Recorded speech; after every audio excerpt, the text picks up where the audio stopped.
Welcome back to Maker Chat Live. I'm your host, Adam Krutinger, and today we have a very special episode. We're going to have my good friend, Jess McKay.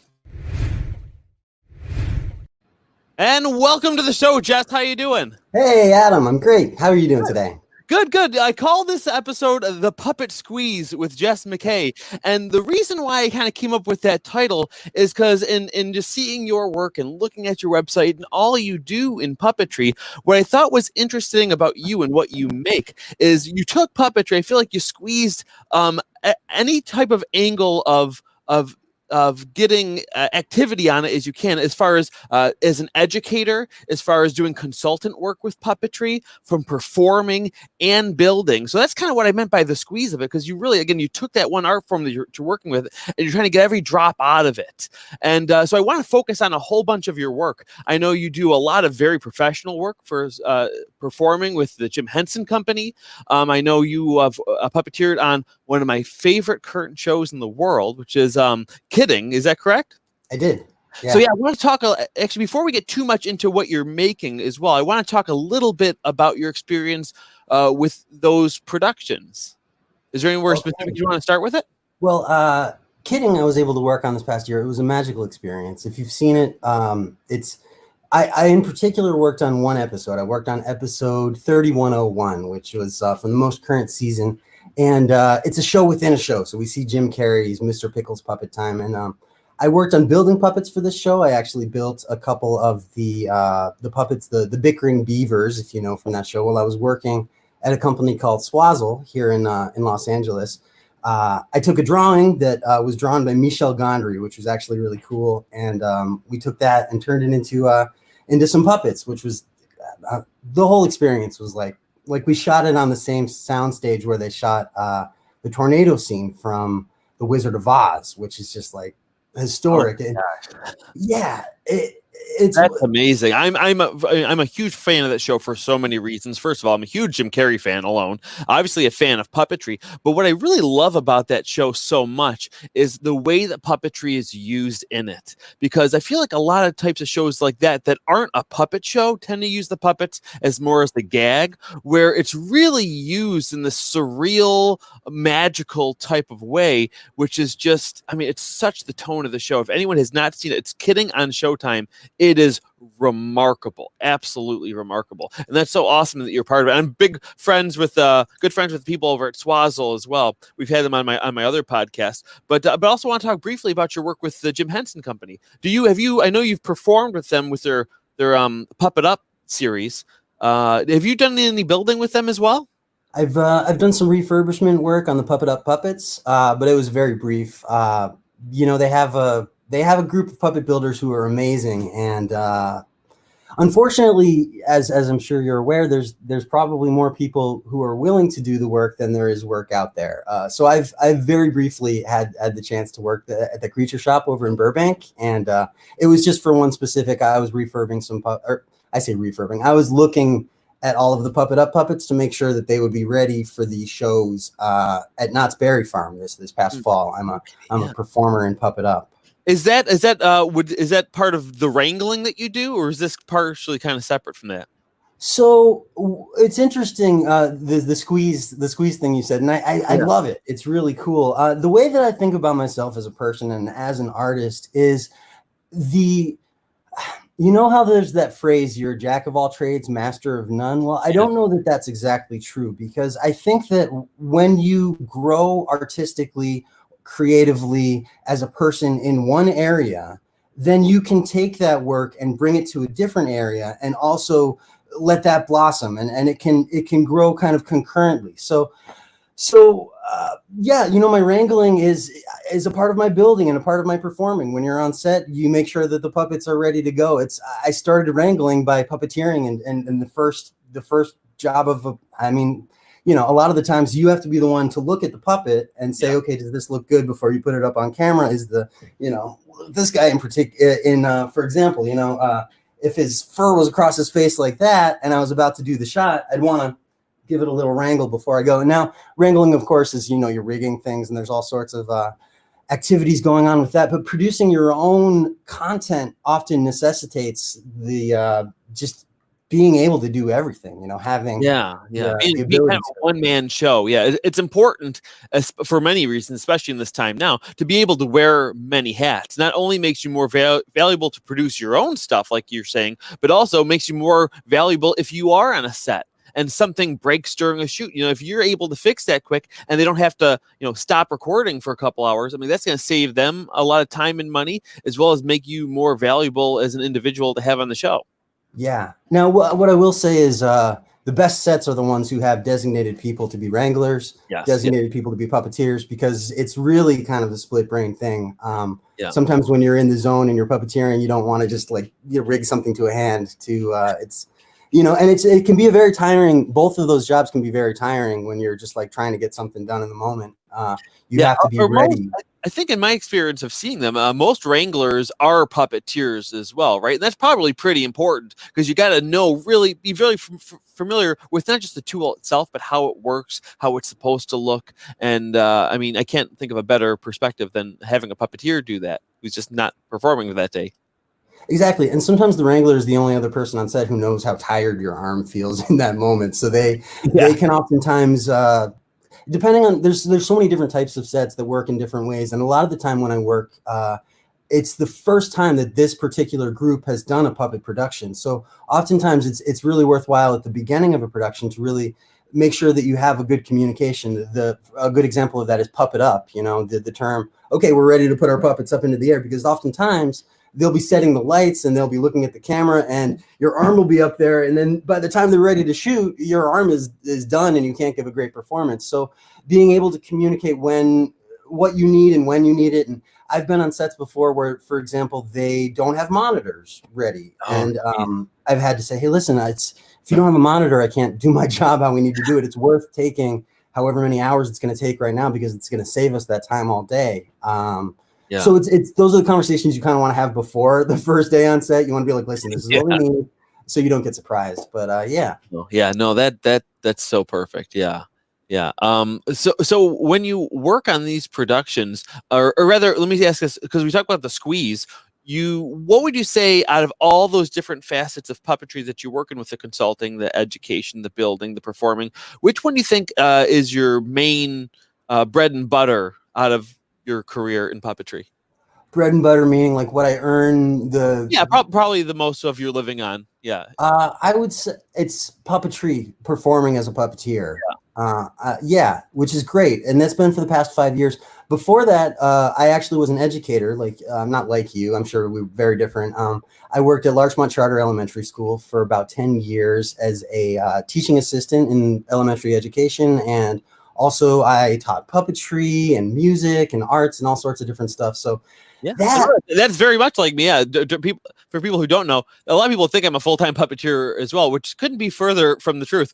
I am a full-time art teacher at an elementary school during the day, and that's my day job. And then the puppetry is just a really exciting outlet that I take very seriously, though, as well, even though it's not my main career.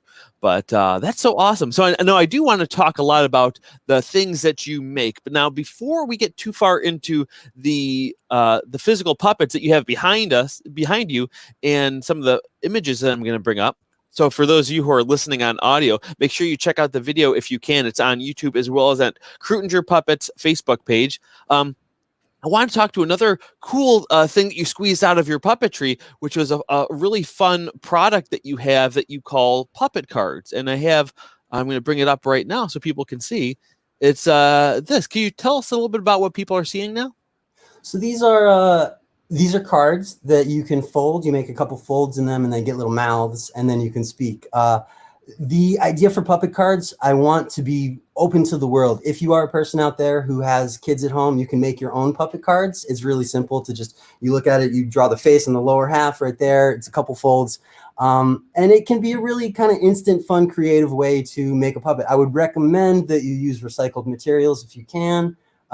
They don't last forever, obviously, because the mouth sort of, wears out after a little while, but a long time ago when I started puppeteering, an older puppeteer told me, he's like, Jess, anything can be a puppet. You can take a matchstick and dance it across the table, and as long as you're giving it life, it can become a puppet. And I started to think, what are some everyday objects that we can that we can give to people that are easy to produce, that are cheap, that everybody has around their home. I would actually like to set it up somehow so people can print my designs that I've made for themselves at home and just give that out to people to be able to do in color. I currently don't have that set up, but it was a product that I was putting out into the world and developing, and it is still out there. I'm not actively currently advertising them and selling them. If you do want some right now, you can send me a message and we'll figure out how to get you some. I do have a bunch of packs printed, but yeah, awesome. I love the idea that you can create a puppet out of anything. Yeah. Was this the box that they came into? Yeah. That's so funny. That's great. Yeah, and that furthers the idea. Like, I was like, well, if we're going to put him in a box, let's make the box into a character too. His name is Boxy. Boxy, of course. So for people who are listening, the flap opens up and it's like a mouth and there's eyes on the inside. And then you pull out your puppet cards from the inside. So that's really, really cool. And one thing I think is so great about that is, especially if you are doing educational things and you go out and do a lesson, because I've done workshops with kids as well, teaching puppetry. And I have, I think it's from Hobie Freud, those peepers. And I bought a set of like 30 of them. And those are really nice and really high quality. And they're not expensive, but they're expensive when you buy a lot of them as an individual. And they're not handout things that the kids can keep. And whenever I do the lesson, the kids are like, oh, can I keep it? It's like, I need it. I have another workshop coming up. But with a product like this, you could just go and the kids can keep them and take them home and kind of become their own little character beyond the workshop that you just had. So I think that's a great thing. And I'm looking forward to watching this develop and hopefully become something that can be more readily available for people, for puppeteers, and even educators. Even I could see as an art teacher, fellow art teachers of mine wanting to order some to do a lesson on puppetry with the kids. But again, of course, they could also make them like you were describing as well. So I just think it's such a wonderful, fun idea. But again, that being said, I want to jump into your puppets. But before I let you take the reins, there's one that I want to point out specifically, and he is behind you, and that is this guy right here, this little ant. Rembrandt, okay? And I gotta tell you, Jess, because I remember years ago, if you just type into Google puppet, it's like I think that image is like one of the first ones that come up, and I think it's on Pinterest a lot too if you type in puppet. I've seen that puppet for years and always wondered who made that puppet. And just the other day when I was researching, I was like, oh my gosh, that was you. I had no idea that was you. And I think it's such a fun, clever design. It's very the beauty of it is in its simplicity. Even though I can tell from a building perspective, it wasn't simple to make. It's just so elegant and simple, and I love the eyes, and it's so darn cute. Thank you, Adam. Yeah, Rembrandt the Ant, it came about like a lot of my other puppets. I start building a puppet before I know what it's going to be. And it sounds crazy, but that's sometimes how I come up with my best puppets. Sometimes the materials and the process teach you what the puppet's going to be. I also work from designs. If someone needs a puppet made specifically to look like anything, I can make a puppet. But my most favorite ones are all the ones you're looking at right now started not from a design, but through the process of just building it. Now, with Rembrandt the Ant in particular, the fleece is leftover fleece from a build that I had built for somebody. But his head shape is, I'm going to give away a big Jess McKay company secret right now. Okay, so when I started learning to build puppets, I had no idea what I was doing, as I'm sure a lot of you were the same. And this was back in I've been building puppets for a while, but when I started to try to build puppets like this was back in 2010, maybe 2011. So 10 or 11 years ago. And I just was like, I'm just going to buy some fur and start sewing something, and I'm going to make a mouth. So this is what I made. And it's not, as you see, it's not a great puppet. We've got a nose you can move around a little bit. But essentially what it is it's like just this, this shape. And so I started playing with shapes, and I was like, okay, I'm gonna make a puppet. I'm gonna do this. I'm gonna find the right shape. And I found one. I found one that worked. So I took a football shape, if you can imagine, like the shape of the silhouette of a football. And here, I'll show you what it is right there. Okay, by the way, this is glue. This is old bad glue that I used. I don't use this glue anymore, but this is from. It looks like it's been around a while. This is some old bad glue. This is an unfinished puppet. But believe it or not, this sort of thing will turn into this. That's the same. We got the same bones. But what we have is one football shape. It could be any kind of football shape. Another football shape. You glue the two of them together. And then you do the same thing again. You glue 1, 2, 3, 4 of these football shapes together, but you leave one side open. And then you cut a tube for the neck. You measure around, you put the tube length. That spot that you cut open, you can then take and turn that piece of foam into the brain, which is a useful thing to have something to press up against. And then, basically that is a design I go back to again and again and again when I want to just make like a basic head shape. Rembrandt is that? That's such a good advice too, because so many people, and I call them pattern junkies. They're like, "Oh, do you have a pattern for that? Do you have a pattern for that? Do you have a pattern for that?" And so often, what you said in the very beginning of what you're talking about now really resonates with me. That you start building before you really know what it's going to be. And for when I build for myself, I do the same thing. Like you said, I can build to client designs if they have them in sketches, and I can do my own sketches. But when I'm building for myself, I like to play with the materials. But again, one thing that you're bringing up is taking a simple shape like that diamond football shape, and you can turn that one piece into so many different head shapes or body shapes just by the way you manipulate the foam and play with scale. So exactly. So I started playing with this shape more and more. A character that I have been playing with a lot recently is Probably Witch. And actually Probably Witch's head is the same shape as that. Now she was an experiment in how small can I make, this is strange. How small can I make a puppet and also make it so it fits on my hand? Because I was looking at these pictures of this witch character that you have, I thought at first it was a mech puppet because it looks so small. I was like, "There's no way you got a hand in there." But so clearly, hand frozen and remove it. That's what's going on the inside. Oh wow! So I've got my 2 fingers. These ones are just kind of curled up, and the fact that she has a cape is actually a necessity. It covers my hand up. I don't know what this puppet would look like naked. She would have a huge hunchback, and because this is a puppet building show, I'm actually going to show you. She doesn't even really have a body. It's just arms attached to the side of her head flap. And what I love about this puppet, and it's similar with a puppet like Kermit, for example. I know they're both green, but a lot of it is really just your hand and your arm. So it gives you so much freedom as a puppeteer, as someone who's creating something at home online. It's so small. I don't have to build a huge set. Oftentimes I'll see people building puppets and they've done themselves a disservice by building a puppet that's just huge. Where sometimes during live shows, that's exactly what you want. Sometimes you do want the size. But if it's going to be for film, I find generally smaller is easier, smaller is better.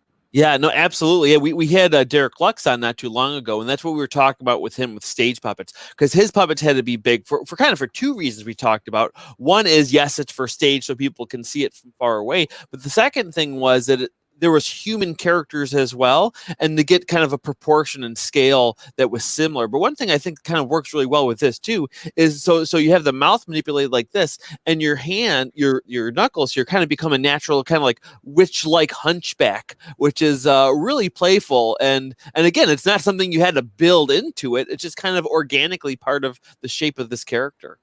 Yeah. And again, Witchy was a character that I found as I built her. I was like, I'm going to make a really small head. And then I had some extra fleece laying around. I could honestly make 20 of these, or not 20, but probably 10 puppets from a yard of Antron fleece, which is awesome because we're running out of Antron. So I might be able to keep my witches going for a while. Now, something fun that I've been doing recently is I've been building some sisters for the witches. So I found for just like little variations, I can get totally different characters from the same general shape. Like this one has a longer nose and some eyes like that. In the back there, we can see Witchy's sister. Sometimes it's just the color's different. So yeah, this isn't to say that I can't do patterned building. I've done a lot of that. But the most fun is just like, let's just make something. And yeah.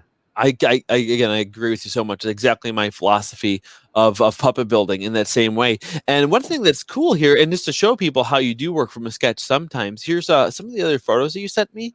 Can you talk a little bit about this project and the process? So this is from a short film that I did a couple years ago that I was hired to build a puppet and perform for. This is Wendy Watermelon. And the drawing that we see on the left here is what I was given by production. On the right, we see the maquette that I built. It's a very simple shape. It's just a heart with a mouth and a little bit of my process. Now we do see, I usually don't do mock-ups for a couple different reasons, unless I have to, unless I make it and it just doesn't work. Oftentimes when I make it, it's the shape I want it to be. So I'm like, I have my pattern. I don't need to, I often will go straight from maquette to pattern.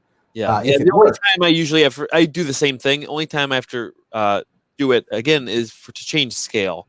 Yeah. That's the only thing that can kind of go array in this. So yeah, the scale is exactly what happened here. I built one that was too big, one that was too small. And it's funny enough, one was just right. I have the big one here, so you can see how big too big was. Yeah. One of these days I'll use this for something. That's another thing that I'm realizing as I'm preparing to do this podcast with you. I feel like it's the island of misfit puppets in my apartment. I've got all these little like scary looking like I had body parts all over the place, and what I finally did is I bought an outdoor garbage can that was brand new and fully clean, and I just put all my body parts in there, which sounds kind of strange and morbid, but yeah, I have a whole like garbage bin full of head prototypes, body prototypes, some feet, some arms, arm rods. It's just kind of my go-to place when I need something in a pinch. It's a good idea. It's a good idea. But anyway, yeah, so that was Wendy Watermelon for the film Juicy Ladies, which actually just showed a couple weeks ago. Now, something fun here you can see is I had a challenge as a builder. I was like, how am I going to get this watermelon color to be going on? And I achieved this look actually with a Sharpie. I just drew directly onto the fleece, which I'm sure you know as a builder, these materials are limited. If I messed this up, I didn't have a lot more fleece to try to do it again. So I'm happy that this one worked out. You know, when I talk about the island of misfit puppets, a lot of these ones are just ones that didn't work out. But that one looks great. Now I was really happy with the look I was able to achieve, and it was kind of for me unconventional. Like I haven't really delved into the whole like painting or drawing on my fleece, but I am really interested when I see other builders doing like airbrushing and things like that. That's something that I would love to learn more about. Yeah, there's a couple different techniques, and we talked about it. I think we maybe talked about it on this podcast. I'm not sure, but a couple of those techniques, if people are wondering, and one of them is Sharpie, and actually that is kind of my favorite over the airbrush, though I do own an airbrush and I use it. I did these fish puppets not too long ago where I did a lot of airbrushing on it, and I was really happy with how it turned out. But one thing I like about the Sharpie is just the control you can have. I mean, there's no question on where it's going to go because you're putting it there with your finger. Where sometimes with the airbrush, obviously depending on your skill level, and I actually do have a lot of training with it, but still sometimes it can sputter when you don't want it to. If it happened to have not been cleaned perfectly before, or if the paint's been sitting around for a little bit. But with a Sharpie, you know exactly what you're going to get. But another technique that people use, I don't know if you've heard of this one, Jess, is they use pastel. Chalk pastel. Have you heard of that? No, that's cool though. Yeah, they take artist chalk pastel, and what you can do is, I think they usually like to grind it down with sandpaper, and then they have like a little powder, and then you can kind of use like a Q-tip or your finger and just kind of almost like doing blush. I like that. You can get really great fading and stuff. The one thing, the only negative to it is it's not like fully permanent. After a lot of use, it'll probably come off a little bit. But then again, it's easy to apply. And also, if you do it wrong, you can kind of get it out since it's not completely permanent like that, which is always very handy. But another project that you sent me some photos on, and I saw through your social media, was that Woodstock puppet from Charlie Brown. Can you talk about that a little bit? What was this for? So this was for Knott's Berry Farm, which is an amusement park here in Southern California. They're part of the Cedar Fair group of amusement parks, which has a partnership with the Charles Schulz organization. So we've got the Peanuts at this park. And they've been doing a show each year as part of their Peanuts Festival called Jelly of the Month Club, where we have Snoopy and Charlie Brown, and they're walk-around characters, and these big, walk-around characters. And it's Woodstock's Music Festival is the name of the show. So, it's this bird is going to be presenting the show. They've been doing it for a few years, and the creators of it over at Knott's Berry Farm wanted to build a puppet version of Woodstock. So they reached out to me, and it was it was a super fun build. I love Charles Schultz. I love the Peanuts. To be able to take this 2D thing, and it's been turned into a 3D design before, and I certainly used everything I could as a reference to look at in making mine. But to be able to take this thing that was originally just this line drawing and then make it into a living, breathing puppet was so much fun. And yeah, and we have some of those process photos here too. Again, this is your maquette that you started with? Yeah, so this is a new process that I've actually been using, because what I used to do with my maquettes was sculpt an entire head, both left and right, and then I would choose the best half and use that. What I do now is I'll draw silhouettes of the character. So what you're seeing right now is the profile of Woodstock's head. I'll draw that on a piece of paper, and then I'll build that out to then become the half of the shape. Then I'll pull my pattern from that and double it, of course. But I find that it really helps me to get, if I really want to nail a silhouette, this is one way that I can make that happen. Yeah, no, it can be very important, and especially with such an iconic character. And like you said, he kind of only lives in silhouette anyway, so it's very iconic of a silhouette for this character. And then you continued your pattern making process with the tape, I can see. Yes. So I used that number of pieces. I guess I could have made them a few more pieces, but that worked for me. Now the scale was interesting for this, since it was for a live stage show and it was going to be with walk around characters. The question was, normally I would want to make Woodstock to be about like that big. If I was just going to make a puppet for fun, whatever, it would be the size of Witchy. But this Woodstock's huge. There's a photo I sent. There we go. So you can see how big they are. Now the one in my left hand there on the right side of the photo with his eyes closed, that's actually a mech. And I'm not a big mech builder, but what they wanted a Woodstock who could whistle. And under the time constraints of this particular job, I reached out to a couple mech builders, but it was over the holidays and there was nobody who could really help me with this. So unfortunately, sometimes what I have to do is tell the client, listen, what you want to achieve might not be possible. So we're going to have to compromise. And what they decided to do is they wanted one Woodstock that can talk, and then the other one would just be frozen in a whistling position. So it wouldn't have a mech. It wouldn't open and close. We wouldn't see the mouth moving. It would just be frozen like that. So I was like, okay, I can achieve that. I can make that. So I started the build. My wife was out of town for the holidays, so I'm home working weeks at a time on this thing. And I get to the point where I'm building the second one and I have to, achieve the whistling. And I'm like, thinking to myself, this isn't going to look really great.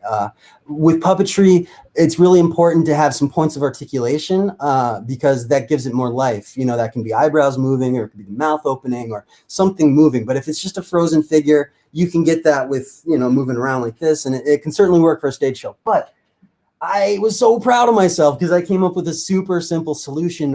When I had that foam shape in my hand, and let me get another one to sort of give you an idea of what I was doing. I started playing with it, and I was like, how can I sort of make it whistle? I wanted it to be able to do that sort of thing. And I thought, well, what's really happening here, sorry, I'm having trouble holding it up straight, is it's pulling in the sides of the mouth right here. From here and here need to be pulled in, and that makes that happen. And I was like, okay, well, that's all I need to build. So I put little things on the inside to hold that, and I put a PVC pipe all the way up through from the neck to the top of the head, and some little holes in the side of the PVC pipe, and I pulled some ropes through so I could pull like this from down, and it worked. And I was so proud of myself that I got it done, and I actually over-delivered to the client because I said I couldn't achieve something that I actually did achieve, and it worked for the show, and it looked, in my opinion, it looked great. So that was a success for me. No, that's awesome. And again, that's a great advice for people who are listening now, because again, it's a question I get all the time. Everyone's looking for a video or a how-to or a step-by-step exactly how to do anything.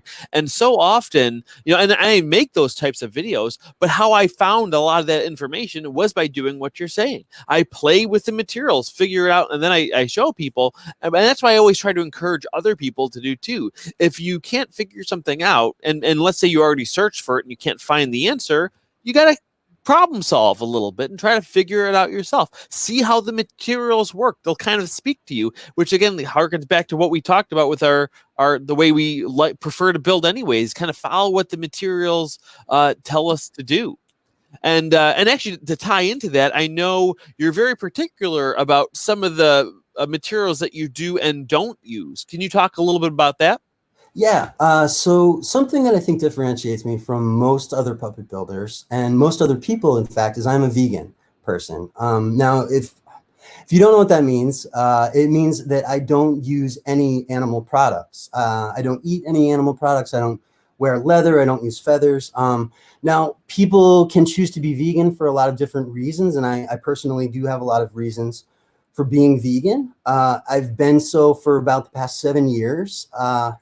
And my biggest reason is animal rights. I came to an understanding, and I sort of just realized two kind of things that are very big, but also very simple. Number one is everything that we're doing with animals, most everything is unnecessary. Well, let me go back first. Most everything is harmful first that we're doing with animals.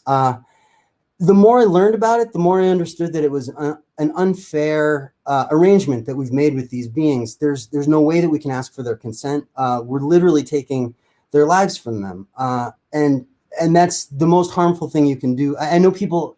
The tricky part about this is people have different opinions about it, and people have very strong opinions about it because people are very invested in the things that they've been doing and the things that they've been taught. And I grew up eating meat and using leather and all these materials.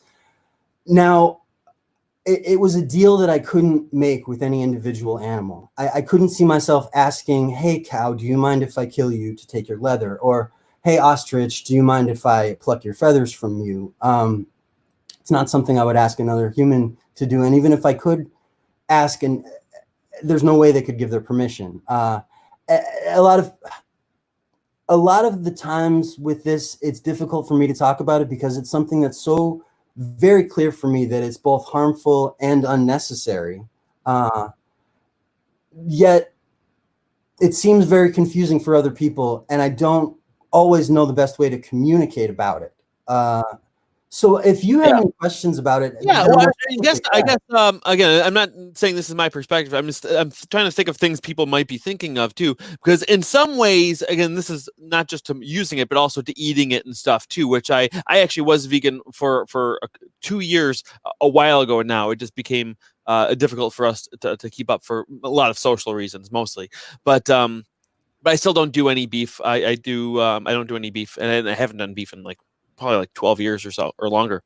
But well, because the whole eating meat thing is interesting because like in a way, even in the animal world, like is a lion unethical for eating? They're natural predators, and but I know that it's also a little different for us as well because of where we are in the world and how we use the world as well. But I guess from a building perspective, what I would wonder is where do you like what if a client was like adamant that they wanted a couple feathers on there for the sympathetic movement? Like, is there any wiggle room you'll use for it? Or at that point will you say, I'm not the builder for you? Yeah, I've turned down a lot of work for this. I've lost a lot of work for this. And it's, sometimes when you feel strongly about something like this, that's what you have to do. I turned down an opportunity for a SAG commercial earlier this year because for me, I'm not going to promote something that I see to be harmful and unnecessary. Yeah. Now, if I can I respond very briefly to the lion thing? Oh, absolutely. Please. Yeah. So that is something that comes up a lot, and I think it's a misunderstanding. There's certain behaviors that animals do engage in that humans would never engage in. Lions also eat their cubs from time to time. Lions aren't, like you said, they're not capable of the same amount of morality as we do. But the most important part and the most important distinction is lions are something that are known as obligate carnivores, which means that they're obligated to eat meat. There's an essential amino acid that they need to produce protein that their bodies don't produce. Now, humans are biologically omnivores. Now, even though I'm a vegan, I'm biologically an omnivore because what that means is I'm capable of getting all my nutrition from either plants or from animals. There's people who live only on meat. If you eat only raw red meat, believe it or not, that has all the nutrients you need. Yeah. If you cook it, the vitamin C goes away. But it's the same with plants. When we break down these things, the building blocks of it are all the same. There's no such thing as animal protein versus plant protein. When you're looking at it in a microscope, it's just protein. Yeah. No, yeah, I agree with that too. And the funny thing is too, I mean, like so many hot topics in the world right now, it's in the future, it's not even going to be a topic anymore because of I don't know how much you. This is kind of very off of the making it stuff, but like what do you just out of curiosity, what do you think about like genetically grown meat? Does that seem ethical? Yeah. So I'm all about lab-grown meat. When Yeah. we're right on the precipice of being able to provide it more cheaply than regular meat, and I really think we're going to see a big shift in our lifetime away from using animals. And I think you're right too. And I think, and not only that, once we make that shift, which again, some people might think that we sound crazy now, but I think that will be absolutely the future. And not only will it be the future, it'll be a future where they're like, can you believe they used to eat animals? You know, I think it really will be that. But with essentially with the way the world is right now, yeah, you know, I totally understand your point of view, and the other thing is too, I think most people are well intentioned, kind of regardless of their actions. I think that a lot of times it's not just that they don't. I think when a lot of people eat, they don't think about what they're eating. They're just eating because they're hungry, and then they have to go to work or something too. So in that way, I tend to be more forgiving into a lot of choices that people tend to make. But just to bring it back to that one more time, I guess for as far as companies that you work with, does that affect your participation in them in any way? Because I do know that like Henson uses those materials, even Swallow. I believe they have leather mouth plates that they tend to use and stuff. How does that affect your performing work, or is that kind of a line that you separated from? When I am building with a company, for example, I am using the materials that they use, but I do use my position and I use my voice to speak and talk about what I do think is a better way of doing things. So I think it's so great. For example, in 2012, the Jim Henson Company had a partnership with a company called Chick-fil-A where they were giving toys out in their meals for Chick-fil-A. But at the same time, we found out that Chick-fil-A was a company that was donating money towards anti-gay causes. Now, when this happened, it blew up in the news, and the Jim Henson Company made a statement, and they said, you know what, we're not going to work with this company anymore. I'm sorry. And for me, as a young puppeteer who had just started working with the Henson Company at that time, I was so proud. I was so excited. I was like, yes, you know, we have a company who's standing for something that they believe in, and they, you know what, money doesn't matter because we're about more than that. And so it does. The question is am I going to work with if for example my line is I will not explicitly promote something that I consider to be abusive. So for example, if I am using a puppet that has feathers for the hair, I'm going to talk about it backstage and say, hey guys, let's maybe we can find a more creative solution that looks awesome too. As long as the puppet himself is not saying, hey guys, let's go out and, you know, eat burgers all the time. That's my favorite thing. Let's go to Burger King or whatever, for example. If that's my distinction. I'm not going to promote it. But realistically, I live in a world where everywhere around me, it's happening all the time. Every set I've been on, it's rare that I can find a great meal all the time. I have to plan ahead. You know, it's things I realize that I'm living in a world where mostly everybody else feels and acts differently, but I actually think that's really important as to why I need to speak about this. A lot of the times when I see people speaking about issues, they're issues that within people's bubble, everybody pretty much agrees on. You know, I'm not going to use any specific examples because I don't want to equate any issues. I don't want that to be done right now. But what I think it's really important to just remember that the things that are challenging for us and that we disagree with might be the very things that we really need to look at more. And it's unfortunate to me because a lot of the times I do try to start these conversations, and tone is a difficult thing to discern online. And maybe I'm guilty of sending out things that would make people feel terrible. But the biggest crime, I think, is putting something out there and then not being able to talk about it. And that's happened to me a few times where someone has posted something with some leather, for example, and I've been, hey, let's talk about your choice of materials, and they've just shut it down and not engaged in that conversation. And for me, that feels like that's the, you know, we can disagree about something, but I don't know, you know, and I do see other people who believe things very strongly, and I will use this example because it's a comparison that comes up a lot. A lot of people think of vegans and they also say, well, isn't that the same as being like a pro-life activist, you know, for abortion? For the record, I'm a pro-choice person. And I do see how when we disagree about something that seems clear to us, it can be a big issue. I hold nothing against pro-life people, but I just disagree with them because I think it's a body autonomy. I think we all have the rights to our own bodies. And for me, that ties in with veganism. I think that the cow has the right to its own body, just like humans do. So sorry, I don't want to blow up your No, it's totally yeah. fine.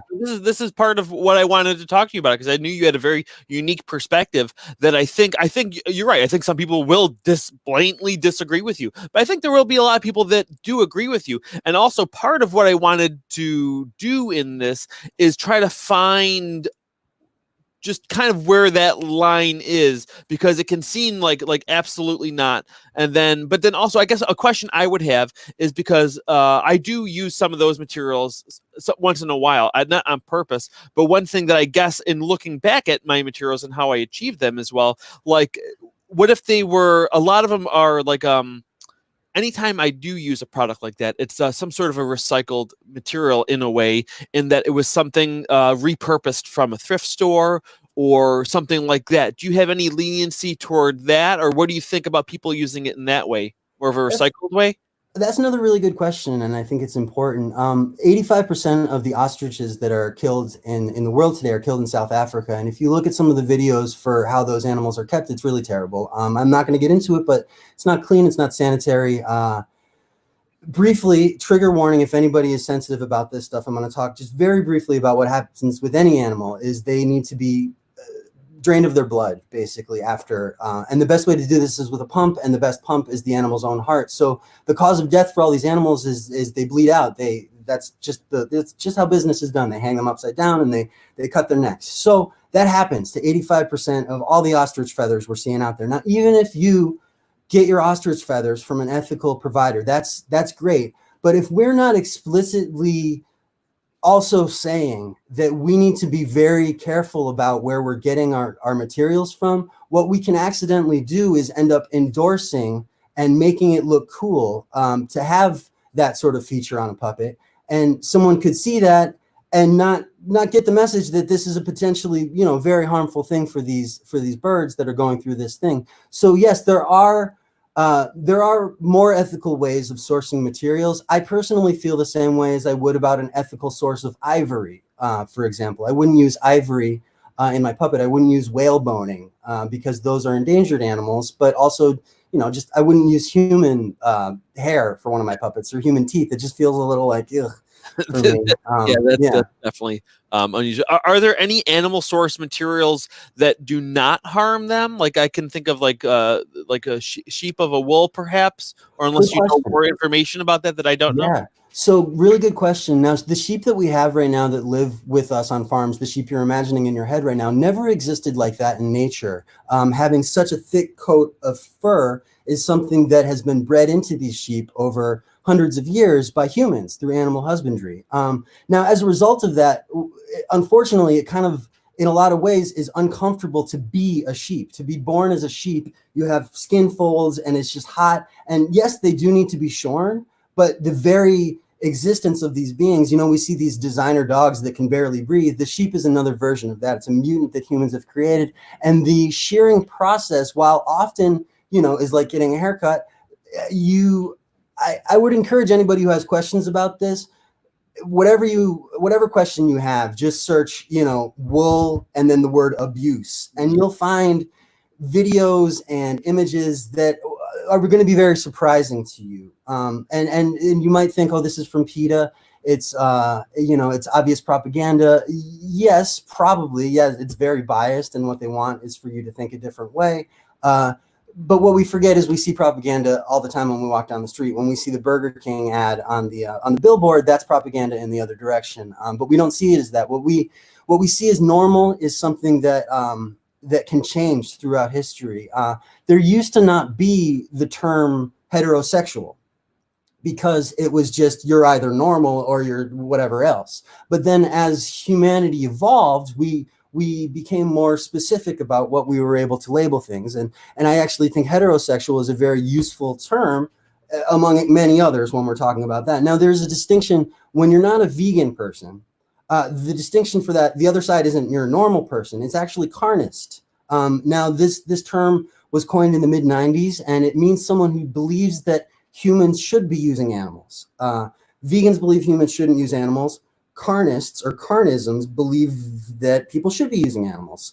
So I don't remember how I got there, but it's that's okay. Yeah. No, just to kind of tie back to the original question a little bit too, which I think you did partially answer, but I'm also wondering too, are there so sheep wasn't a good example of it. Are there any ethically sourced animal products that people could potentially use for making things, or not really, in your opinion? Well, I would say yes, you can. For individual materials, you can, but remember, whenever you're making something, you're promoting that thing, and what you're promoting isn't always the most ethical thing. If you eat eggs from your backyard chickens, what you're saying is it's okay to eat eggs, and the reality of that is the vast majority of eggs are factory farmed. So oftentimes, people in their head, when they allow themselves to go with one thing, they also say, okay, well, I get my ethical feathers from that, and I also can use feathers in my pillowcases because I can't find ethical, so it's easier to, it's kind of like a slippery slope, and I'm not selling people short. And certainly something that a lot of people, what I think might be a misunderstanding is, I see on Facebook sometimes someone will have an image of like a hunter, for example, or a woman who like killed a neighborhood cat. And they'll be like, this is an animal abuser. This person needs to go and be punished and all this stuff. And it'll get like 1,000 likes. And people are like, yeah, that is animal abuse. And we can all get behind that. I'm not condoning that. But what I'm saying is the things that we participate in every day are just as bad as that. And here's the hard part. You can judge someone for something while also not condemning them for that thing. Like, I can say this thing that I think you're participating is bad. I don't think you're a bad person. I think you're a great person. I think all these people are just people who are living in a system that was set up before we were even born. So I think it's up to us to Sure. Yeah, I agree with you. One thing a little thing I might just push back on that is, especially with the example of, like you said, with the cat being abused or something, is I think a big part of that is also the intention. And like in that case, that's a person intentionally abusing an animal. Whereas in the other cases, it's someone is like, I'm hungry, I'm going to eat this hamburger, or I'm just building a puppet and I have feathers here. But then again, I still see your point of it being promoting something, even if you was sourced more ethically. I guess a question I would have to you, because in a way, like what you're saying makes perfect sense. It's like, hey, make sure it's very clear where you get your materials, or if it was ethically sourced. But so often the way things are put out there is very visually. So I can imagine from the standpoint of an Instagram post. Let's say I had a puppet with feathers on its head, and then that could be something that might be triggering to you. But then maybe it was in the description. But that's kind of my point, is how often do people read the description, and then it's still in a way promoting it to more people in promoting it to them anyway because they didn't read it. Yeah. What would you say about that? Or do you have any tips as to a better way to make it clear to people about the materials you're using without it being overtaking the visual aesthetic of the photo? Well, I think that when we're using materials that are ethically questionable, the onus is on us to be clear about that. And if criticism does come our way, I think we should be ready to take it and to talk about it. Yeah. So if we feel like what we're doing is ethical, I feel like we should be able to say, hey, this is how I got these. I feel okay about that. If you also, a lot of the time, because people have a certain diet, they will allow for everything else to just happen. So, so I understand it's new. It's a different thing for many people.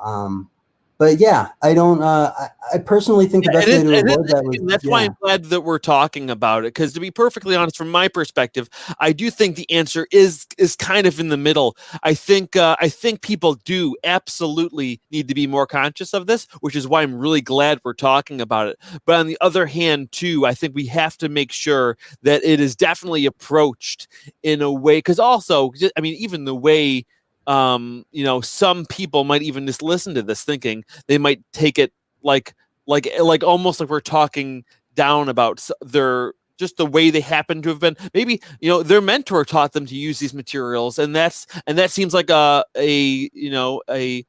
an offense to the people who taught them in a way too. So I'm always just trying to be sensitive of kind of like where the person came from and why they think what they think and do what they do, and then while still trying to educate people. And that goes for any topic really, but this is a very interesting one to example of that, I think. Yeah. It's something that you see a lot is an appeal to tradition, that things have been done a certain way, a certain amount of time. It was just over 100 years ago that women got the right to vote here in the United States. If we were still doing things traditionally, we wouldn't have interracial marriage here in the United States. So, it's whenever we appeal to tradition, that's also a moment when we should really take a close look at what we're defending. Oh yeah, absolutely. Doing again, my point in the tradition part of it is why someone would be emotionally, I guess triggered by things that are being said now too. It's like, well, this is the way I've always done it, rather than really looking back and thinking about the effects that it has, which is something that you were talking about a lot. But what another thing I do is there anything else on this that you wanted to talk about before we kind of move on? I will say I don't wish any ill will to anybody. If you do have a puppet out there that you've used these materials, I'm not gonna think you're a bad person for having done this, but I do just want to help people think a little bit differently about this, and maybe find a different, more creative way to make some puppet hair, for example. Yeah, and I think that's what I would recommend to anyone listening to this, because sometimes maybe because of your business model, or even like you said, you're in situations where you have to work with companies that do use these materials, and it's just to be mindful of it, and always try to inform people, and also try to, I guess, just avoid it whenever you personally can, and when you have the control to avoid it. Yeah. But also, again, we have many more pictures. We are running low on time, but I want to get to some of your other projects as well. Because another thing is, we talked a lot of the puppets that are of this style, that Henson style with the moving mouth. But I see some of these other really cute characters that you've created. This is a polar bear. Yeah. Are these for shows that you've worked on, or? No, I just built him because I love glove puppets, and I wanted to make some glove puppets. They're really fun. I think you can get a lot of life from just having a dancing. You get one arm, the other arm right there, the head. With that, I was like, I'm going to make the cutest puppet I can. And he's a baby polar bear. I actually need to rebuild this particular puppet because it's not the best materials. It's falling apart a little bit, but I love the look of it. And my idea with this particular character is I actually want to do a series where the mouth isn't there, and we're able to animate the mouth onto this character. So it's going to be a character that's just moving and talking, and we put the mouth in post. I think that's a really fun, potential application for glove puppetry. That's so fun. That's a interesting idea, doing the mouth in post like that. I really like that. Yeah, that's super cool. Yeah, I'm looking. Was there any of these other specific projects that you wanted to bring up?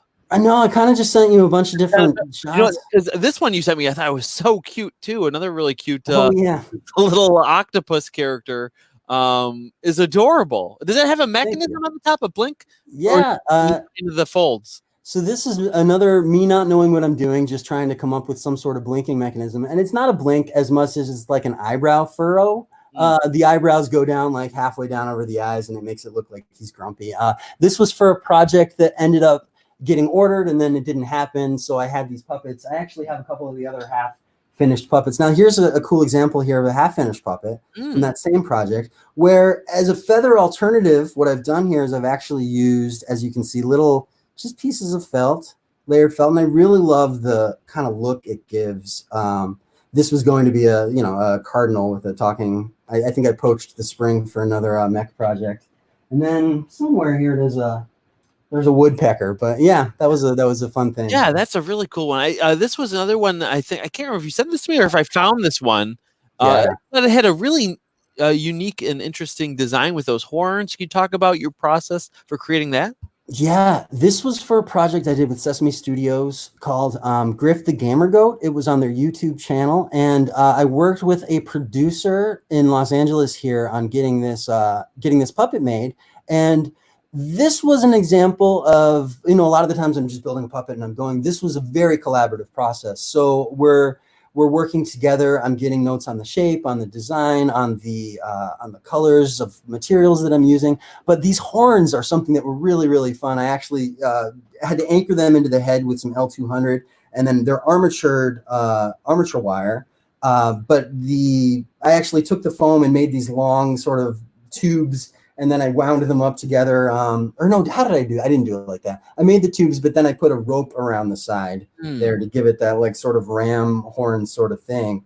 And in the actual video, we didn't get to play too much with moving the horns around for emotions, but that is something that the client really wanted, to be able to emote with the horns also. Now, that was partially inspired by Rembrandt. Something fun about Rembrandt is he's got these armature wires, so you can really kind of get some different expressions going on. You know, if he's a little bit deflated, his his ears can go out like that. Yeah, that's so cool. Yeah, I want to bring up this other photo too. This is, I think it's from. Is this from Puppet Up? Yeah, that's when we were in Vegas. That's me and Grandpa Choco with a couple of the Puppet Up puppets. That's great. Yeah, Grant. Oh God, he's another one. I'd love to talk to him sometime too, because he's another one of those puppeteers that, I mean, talk about hustle. I don't know if I know any other puppeteer that hustles the way Grant Pachoco does. It's remarkable how much content he puts out, and over such a wide range of projects, and not even other people's projects, all projects that he's created himself, which is just remarkable. But one thing I wanted to bring up about this is, of course, you're using Henson Puppets in this. Has using those types of puppets influenced the quality of your puppet building in any way? Yeah, so I built my first puppet in like the year 2000. I went to the O'Neill for years, and it was great. I actually was blessed to have grown up right near where the O'Neill is. So I went there for free. I wasn't an official participant, but I was helping the participants with their projects. And I learned to build a puppet there. And so when I started at the Henson Company in 2011, I started rehearsing in Puppet Up. And I wasn't at all very familiar with monitor puppetry, and I needed a good practice puppet. So I started looking like, where can I buy a puppet? And you can't. So you have to make your own puppets. So that's actually how I started making my own puppets. I'm sorry, can you remind me of the question again? I got sidetracked. I was wondering how working with those, if you know, because sometimes as a builder, even people go to a craft show, they see how something's made and it affects their work. Oh, it'd be easier if I use that little technique. Were there any little techniques about how it worked, or the weight, or the way it moved, or flexibility that influenced your puppet building beyond just aesthetically? So aesthetically, of course, a lot of it is like, once you get your hand in there and you feel what's in there, it sort of takes the mystique away from it. You're like, oh, I could do that. That's not anything that's magical, or it is magical because it's a collection of parts put together. But when you have the puppets up close and you're looking, you can kind of look on the inside, be like, oh, that's how they do the neck sleeve, and that's how the grip feels on the inside. Or you look at the little stitching that they do on the face. And one thing that actually I kind of figured out through there is, you can see it on Witchy's face. On the side of her eyeballs there, I've actually just used a little bit of Antron to give her face some definition there. That's the sort of thing that I saw at Henson. Sometimes they would just use just little bits of Antron to give more definition on top of faces. And in terms of building, it really was inspiring too, because it made it real. I was like, okay, I can make something that that feels like it's in the same ballpark as this. I don't want to compare. Yeah, it's probably helpful to you even when you're using your own puppets. So it's similar in that it's practice for when you're not actually practicing with them. And I'd like to stay on that just for a minute or so before we close. Is just like, what's it like performing with those other performers and stuff on there in this Henson production? I know it's a little bit unique compared to most Henson productions. For those people who are not familiar, Puppet Up is one of their live improv shows that they do with monitor puppetry, but on stage where the actors are still seen as well. Did you have a performing background particularly? Or because improv alone is a whole nother world that's not even generally associated with puppetry. That's a whole separate skill. How did that come about? So I studied acting in university. I have a BFA in acting from the Hart School at the University of Hartford. While I was studying acting, I was also doing puppetry concurrently. When I moved to Los Angeles, I found that puppetry was what was working for me. I would go out for auditions and I would book the puppet job, and it would be like, well, I guess I'm going to start doing this. I saw 1,000 actors and I saw just a few puppeteers. And also I really love doing it. I started at the Groundlings Theater, which is an improv and sketch comedy school, in 2007. And I went through the whole Groundlings program. I was in different writing programs. I did shows there. Improv comedy was something that I really dove into for years. And I would go to see a show every night at the Upright Citizens Brigade. I studied in Los Angeles. It was a real, I want to say, scene for like a while there, for like 5 or 6. It's still going on here in LA, but I feel like I haven't done improv in that context in a long time. But I would recommend anybody who would like to be a performer in any capacity, especially with puppets though, learning to improvise is a very, very useful tool. You know, I see a lot of people who are doing live streaming shows right now online, and that's great that they're out there doing it. But a lot of the time, the thing that's missing is the content. And when you can improvise, I don't want to say that what I'm doing is like brilliant, but there's not a lot of dead air in what I'm doing. And that's the sort of skill that when I did start with Puppet Up, my monitor puppetry skills were lacking for sure. I was learning how to do that.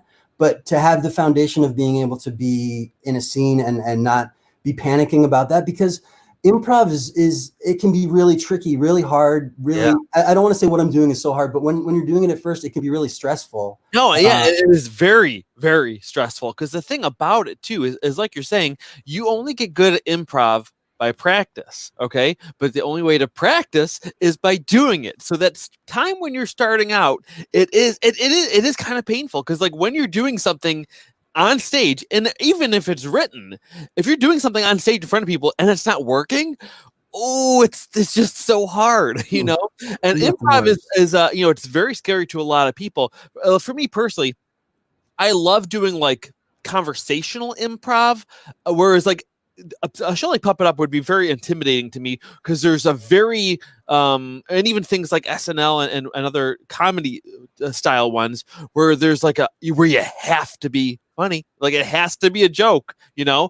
But like again, but I'm very comfortable improving, like if a puppet's just like talking to a person or talking to one of my students or something like that kind of thing, very conversational without the what's the word? Can't think of comedy. Yeah, without that feel that it has to be funny or you failed. But is there any advice you can give to people on that, or get over it and keep practicing? Well, there's that. Number one, every time you have a bad improv class, you're going to feel terrible, and you should love it, because that means that you're not going to have a bad show. You're not going to make that same choice on stage in front of an audience because you tried it in class and it felt terrible. The other thing is it's a batting average. It's a percentage of all the shows I've done. You know, you get up and you do a scene, and sometimes it's like, but then sometimes in the same show, it's like, yeah, you know, and then what you do after a while, you forget about, like, sometimes this will sound crazy, but what you have to do is just not even hold on to it. You don't hold on to the good ones. You don't hold on to the bad ones. You just go and do the best and have fun. And just like, you know, if you suck, you get a suck pass, because if you don't let yourself have that suck pass, that's when you can't be free. And when you're not free, that's when you're not ever going to be able to get up there and make something that's fun for people. So being easy on yourself will allow the audience to be a little more easy on you. And that's not an excuse for laziness. That's not an excuse for not being prepared. But improv audiences who are like kind of hip to what improv is all about, they tend to be a little bit forgiving too. You know, they're in the moment with you. They're realizing that you're just like, what's my idea? There's an idea, and you just grab it. And there's fun in that. And you know what? A lot of people forget this, and this goes for almost any type of performing at all. The audience wants you to do well. You know, they're not rooting against you, but sometimes it can feel that way. Like they paid for a ticket. They want it to be good. They're literally financially invested in this being a good night. So yeah, you have to forgive yourself sometimes, and just because again, if you hold on to it too long, like something that went not the way you wanted it to, it can affect the rest of your performance, perhaps. And I think the word I was looking for before was stakes. The stakes feel so high for me personally when doing comedy improv, because there's always that, well, it's got to be a butt to a joke. It's got to be something like that. But wow, that's great insight. And yeah, we really appreciate that. And before we wind down, is there anything specifically that you wanted to cover, or any last final statements or topics you want to talk about? I want to thank everybody for, checking it out. I hope you don't hate me after my vegan speech, but I know you don't. And I'm just, it's actually a sensitive thing for me more than anybody else. Oh yeah, sure. Oh no, are you talking about me personally? No, or not you. No, the audience. I know. Yeah, we're good. Yeah. Okay. No. Yeah. So definitely his Instagram handles have been scrolling across the screen for the entire show. It is Jess McKay Company on Instagram for his personal one, which has a bunch of your puppet work as well, but also specifically Probably Witch. Actually, just briefly, give us. I know you showed us the witch. What are you doing with that character? So Probably Witch is a character in a show that I've been developing for a few years now. The majority of the content is over on Instagram. It's my main creative outlet right now when I'm not working on somebody else's project. That's what I'm working on. I would love it if you would go check out some of my YouTube content I've made, my Instagram content at Probably Witch. It's all puppets. There's some digital puppetry going on over there. It's a lot of music videos. It's a lot of comedy. I do live streaming as the character. And there's a very, very cool thing. You know what? I'll announce it here. I've actually got a couple other puppeteers who are working with me now. I've created some other witches, and these witches have been delivered to the other puppeteers.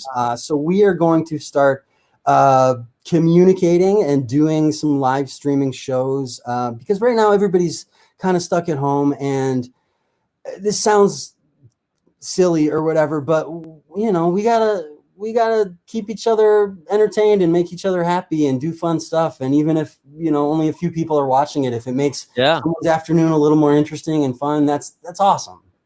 Distractions are very welcome now to a lot of people, and I'm going to bring it up here on screen. This is Jess's personal Instagram page. You can see all the awesome things that he posts that he's working on. Are those right there in the middle, the witches that were in progress that got shipped out?